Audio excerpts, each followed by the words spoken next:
I'm here with the 2026 Mercedes-Benz all-electric GLC. Now, typically when I drive a vehicle for the very first time, it's either on public roads, or maybe it's on a track, or maybe it's at a test facility.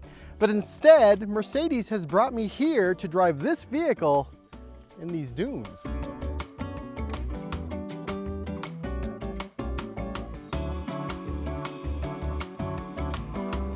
Mercedes unveiled the electric GLC at IAA this year. Expected to hit US shores in late 2026, we have a while before the vehicle is on the road. Now, typically ahead of deploying a vehicle into the market, automakers will invite automotive journalists to drive it around on asphalt for a day or two.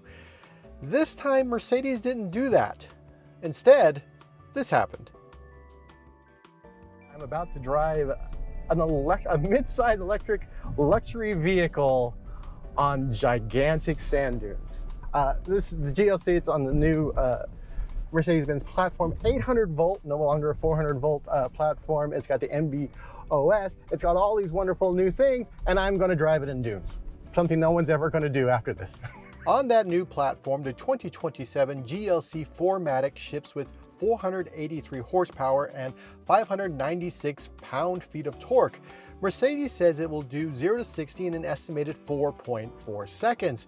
Now, to help it conquer the dunes, the GLC I drove was outfitted with the optional Airmatic air suspension that can raise the ride height 1.8 inches at speeds up to 75 miles per hour. At up to 12 miles per hour, the ride can be lifted up to 2.8 inches for scenarios in which slow and steady can be used to navigate over extremely rough terrain. Of course, none of that matters if you forget to keep the vehicle moving.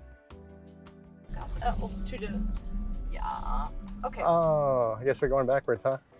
If you could do that, sure. Just slow, and give it a go. Yeah, awesome. Keep on going. If you see those loose, deeper sand, just keep going. Just keep going. Don't ever. It's all about momentum. Exactly. The horrible thing is I grew up in a small town where there's all these dirt roads, and I would tell people, you got to keep moving. Yes. And then I immediately mess up. No, you did not. It's just, we're getting there. Okay.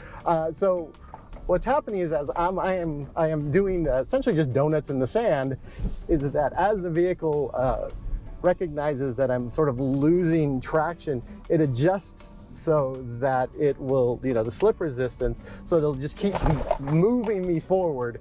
You shouldn't do this in your regular car, but if you have the opportunity to get a side-by-side, or I guess if you have a GLC in the future, when they come out next year, you could do this at this sort of sand dune excitement and fun. This is really fun. It does feel a bit like surfing in a car. See, this is one of the great things about for electric vehicles is you have these four, there's two motors on this vehicle. So you have actual real-time torque vectoring, which is outstanding because it's torque vectoring based on the motors turning the wheels in real time based on how much each individual wheel is slipping. And that's wonderful because if you're in an environment where you just don't have a lot of grip, you probably want as much help as you can get from those very smart German engineers. But you can also turn everything off like I have, and now I'm just spinning in circles. What we do with our new one-box braking system is that we don't use the energy that comes from the electric drivetrain and use the friction brake, but we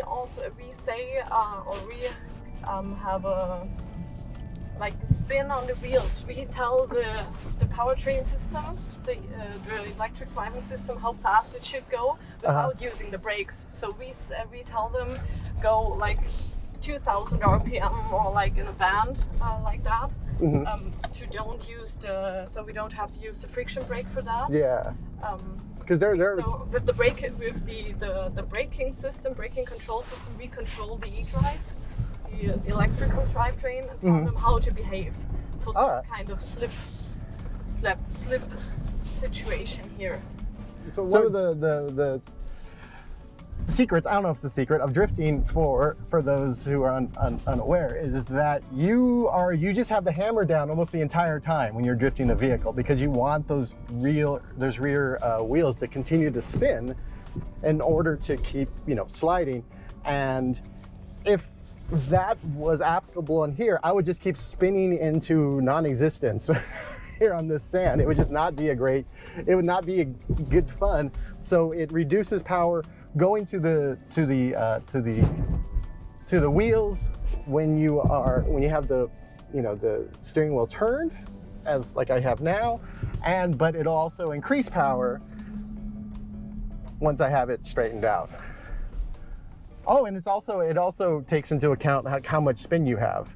So if I do this and I'm still spinning, it's not going to keep giving me power. Then once it goes like, okay, now then I can feel it actually gripping the sand once it actually has some adequate traction on the sand. So all those roughness is because I drilled all these gigantic ruts into the sand. Exactly. It's okay, the wind will take care of it. That's your initial now. That's my initial, just a big slimy mess. So the GLC, it will conquer sand dunes if that's your thing. But more importantly, for everyone else who is going to purchase this vehicle or is interested in this vehicle, it'll be available in late 2026. For more automotive coverage, be sure to subscribe to SIE International.